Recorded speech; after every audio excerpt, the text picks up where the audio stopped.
আসসালামু আলাইকুম রহমতুল্লাহ। প্রিয় শিক্ষার্থী বন্ধুরা, কেমন আছো সবাই? আশা করছি সবাই ভালো আছো। আজকের ভিডিওতে আমি পঞ্চম শ্রেণীর 7 নম্বর যে পাঠটি রয়েছে, সবার আমি ছাত্র, এটি একটি সুন্দর কবিতা। এই কবিতাটি তোমরা কীভাবে আবৃত্তি করবে সেটি আমি তোমাদের দেখাবো। পাশাপাশি শিক্ষার্থী বন্ধুরা, তোমাদের এখানে কিছু অনুশীলনীমূলক কাজ রয়েছে, সেই অনুশীলনীমূলক কাজগুলো নিয়ে আমরা আলোচনা করব।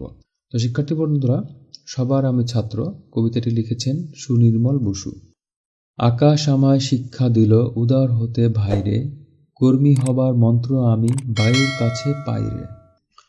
পাহাড় শিখায় তাহার সমান হই যেন ভাই মৌন মহান, খোলা মাঠের উপদেশে দিল খোলা হই তাইরে। সূর্য আমায় মন্ত্রণা দেয় আপন তেজে চলতে, চাঁদ শিখালো হাসতে মোরে মধুর কথা বলতে।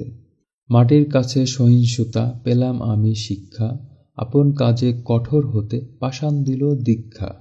বিশ্বজোড়া পাঠশালা মোর, সবার আমি ছাত্র, নানানভাবে নতুন জিনিস শিখছি দিবারাত্র। এই পৃথিবীর বিরাট খাতায় পাঠ্য যেসব পাতায় পাতায়, শিখছি সেসব কৌতূহলে নেই দ্বিধালেশ মাত্র। শিক্ষার্থী বন্ধুরা, এটি খুব সুন্দর একটি কবিতা সুনির্মল বসুর। তোমরা এই কবিতাটি মুখস্থ করবে। তোমাদের এখানে যে বিশ্বজোড়া পাঠশালা মোর, সবার আমি ছাত্র, এই লাইনটা কিন্তু তোমরা ভবিষ্যতে অনেকবার পাবে। ভাব সম্প্রসারণ বলো বা এটার আসলে খুব গুরুত্বপূর্ণ একটা মিনিং আছে। প্রকৃতি থেকে আমরা অনেক বেশি শিখতে পারি। শিক্ষার্থী বন্ধুরা, এরপর তোমাদের অনুশীলনী রয়েছে। অনুশীলনীর মধ্যে দেখো, প্রথমেই বলছে কবিতার মূল ভাব জেনে নিই। যে প্রকৃতির কাছে আমাদের অনেক কিছু শেখার আছে। বিশাল আকাশের দিকে আমরা যখন তাকাই, তখন তার কাছে শিক্ষা পাই উদারতার। তেমনিভাবে বায়ুর কাছে শিক্ষা পাই কর্মী হওয়ার। পাহাড়ের কাছে শিক্ষা পাই মৌন মহান হওয়ার। খোলা মাঠের কাছে দিল খোলা হওয়ার। সূর্যের কাছে শিখি আপন তেজে দীপ্ত হতে। চাঁদের কাছে শিখি মধুরতা ও নম্রতা। সাগরের কাছে শিখি বিশাল অন্তরের অধিকারী হতে। আর নদীর কাছে শিখি দ্রুত বেগে ছুটতে। এমনিভাবে মাটি, পাথর, ঝর্ণা প্রভৃতির কাছ থেকেও আমাদের অনেক কিছু শেখার আছে। তাই এ বিশাল পৃথিবী আমাদের শেখার ও জানার এক বিশাল পাঠশালা। শিক্ষার্থী বন্ধুরা, এরপর তোমাদের দেখো কিছু শব্দের অর্থ দেওয়া আছে। যে উদার, উদার অর্থ কি? মহৎ, দানশীল। উদার মনে মানুষকে সবাই ভালোবাসে। এরপর মৌন মহান অর্থাৎ নীরব ও শ্রেষ্ঠ। পাহাড় ও আকাশ মৌন মহান হওয়ার শিক্ষা দেয়। দিল খোলা অর্থাৎ মুক্ত প্রাণ, উদার হৃদয়। কাজী নজরুল ইসলাম ছিলেন দিল খোলা মানুষ। এরপর মন্ত্রণা, পরামর্শ, যুক্তি, উপদেশ। মহান শিক্ষকের কাছ থেকে যে মন্ত্রণা লাভ করেছি তা আমার জীবনে সবচেয়ে বড় শিক্ষা। সহিষ্ণুতা, সহ্য শক্তি, সহনশীলতা। সহিষ্ণু মহৎ গুণ। দীক্ষা, কোনো বিদ্যায় বা কাজে কিংবা সংকল্প সাধনে বিশেষ উপদেশ লাভ। আমি শিক্ষকের কাছ থেকে দেশপ্রেমের দীক্ষা গ্রহণ করেছি। এরপর শিক্ষার্থী বন্ধুরা, তোমাদের যুক্তবর্ণ চিনে নিই। এখানে সহিংসতা, এখানে একটা যুক্তবর্ণ রয়েছে। মন্ত্রণা, এখানে আরেকটি যুক্তবর্ণ রয়েছে। তো দেখো, এটা হচ্ছে স ইয়, যেটা আমরা বলি, আসলে এটা স ইয় না, এটা হচ্ছে স মূর্ধন্য। মূর্ধন্য স যোগ মূর্ধন্য। যেমন কৃষ্ণ, তৃষ্ণা ইত্যাদি।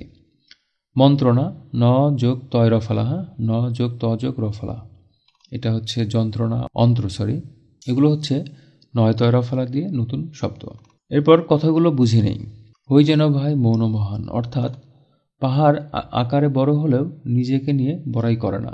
কবি বলতে চান যে পাহাড় বড় হলেও শ্রেষ্ঠত্ব দাবি করে না। তেমনি মানুষও নানা গুণের অধিকারী হবে, কিন্তু আত্মপ্রচার বা অহংকার করবে না। দিল খোলা হয় তাইরে অর্থাৎ খোলা মাঠে আমরা যেদিকে ইচ্ছা সেদিক দিয়ে যেতে পারি, মনের আনন্দে ঘুরে বেড়াতে পারি। খোলা মাঠ প্রশস্ততার প্রতীক, এজন্য বলা হয়েছে খোলা মাঠ আমাদের মনের প্রসারতা বাড়ানোর শিক্ষা দেয়। অন্তর হোক রত্ন আকর, সাগরে মুক্তা ও প্রবাল পাওয়া যায়।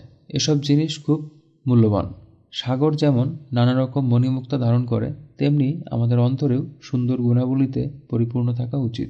বিশ্বজোড়া পাঠশালা মোর, এই বিশ্ব অনেক বড়, তার কাছ থেকে আমাদের শিক্ষার শেষ নেই। তাই পৃথিবীকে বলা হয় একটি বিশাল পাঠশালা। তো শিক্ষার্থী বন্ধুরা, এখানে দেখো রত্ন, অন্তর হোক রত্ন আকর, যেটি এই লাইনটা কিন্তু তোমাদের এখানে যে কবিতাটি রয়েছে সেই কবিতায় কিন্তু নেই। ঠিক আছে, তারপরেও তোমরা লাইনটা জেনে রাখো, এটা তোমাদের লাগবে। তো এটা যেহেতু অংশ বিশেষ, অর্থাৎ এই কবিতাটি একটু বড়, সেখান থেকে শুধু হচ্ছে মেইন কিছু অংশ তুলে ধরা হয়েছে, সেজন্য এই লাইনটা হয়তো বাদ পড়েছে। শিক্ষার্থী বন্ধুরা, এরপর তোমাদের 5 নম্বরে কিছু প্রশ্ন উত্তর রয়েছে, মোট 6টি প্রশ্ন উত্তর রয়েছে। এগুলো কিন্তু অত্যন্ত সহজ। তোমরা যদি হচ্ছে কবিতার মূল ভাবটি পড়ো, মূল ভাব পড়লে তোমরা কিন্তু এই 6টি প্রশ্নের উত্তর করতে পারবে। শিক্ষার্থী বন্ধুরা, এরপর তোমাদের এইখানে দেখো টোটাল 6টি বিপরীত শব্দ রয়েছে, এগুলো কিন্তু অত্যন্ত সহজ। এরপর শিক্ষার্থী বন্ধুরা, তোমরা 7 নম্বরে দেখো যে একই শব্দের অনেক রকম অর্থ হয় বা একই জিনিসের অনেকগুলো নাম থাকতে পারে। যেমন আকাশ, আকাশের নাম হচ্ছে গগন, অম্বর, আসমান, তাই না? বায়ু, বায়ুর অপর নাম হচ্ছে বাতাস, হাওয়া, পবন, সমীরণ ইত্যাদি। এরপর পাহাড়, পাহাড় হচ্ছে পর্বত, শৈল, গিরি। এরপর সূর্য, রবি, তপন, দিবাকর, প্রভাকর, এগুলো হচ্ছে সূর্যের নাম, তাই না? শিক্ষার্থী বন্ধুরা, চাঁদেরও বেশ কিছু নাম রয়েছে, যেমন চন্দ্র, শশী, বিধু, ইন্দু, শশাঙ্ক ইত্যাদি। নদী, নদীর হচ্ছে সমার্থক শব্দ হলো তটিনী, নির্ঝরিণী, প্রবাহিনী, স্রোতস্বিনী ইত্যাদি। এরপর মাটি, মাটির সমার্থক শব্দ হচ্ছে ভূমি, মৃত্তিকা ইত্যাদি। আর পরিশেষে পৃথিবী, পৃথিবীর হচ্ছে সমার্থক শব্দ হলো ধরণী, ধরা, ধরিত্রী, বসুন্ধরা ইত্যাদি। শিক্ষার্থী বন্ধুরা, এরপর রয়েছে কবি পরিচিতি। কবি পরিচিতিটা তোমরা জেনে রাখো যে সুনির্মল বসু, তিনি একজন শিশু সাহিত্যিক। তিনি ভারতের বর্তমান ঝাড়খণ্ড রাজ্যের গিরিডিতে 1902 সালে জন্মগ্রহণ করেন। তার পৈতৃক নিবাস ঢাকার বিক্রমপুরের মালখানগর গ্রামে। মালখানগর, হ্যাঁ, এটা হচ্ছে মালখানগর, আলাদাভাবে বলবা তাহলে হয়ে যাবে। শিশু কিশোরদের জন্য তার অজস্র ছড়া, কবিতা, গল্প, কাহিনী, রূপকথা, ভ্রমণ কাহিনী, হাসির নাটক ও উপন্যাস রয়েছে।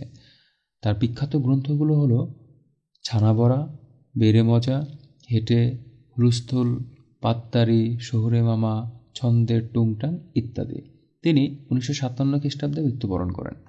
শিক্ষার্থী বন্ধুরা, এই ছিল তোমাদের সবার আমি ছাত্র কবিতাটির পুরো অংশটুকু। আশা করি তোমরা উপভোগ করেছো। ভিডিওটিতে অবশ্যই লাইক দিয়ে তোমার বন্ধুদের কাছে শেয়ার করে দাও, যেন তারা উপকৃত হতে পারে।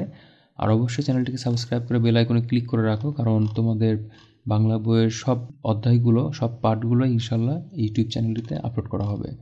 ধন্যবাদ সবাইকে। আসসালামু আলাইকুম।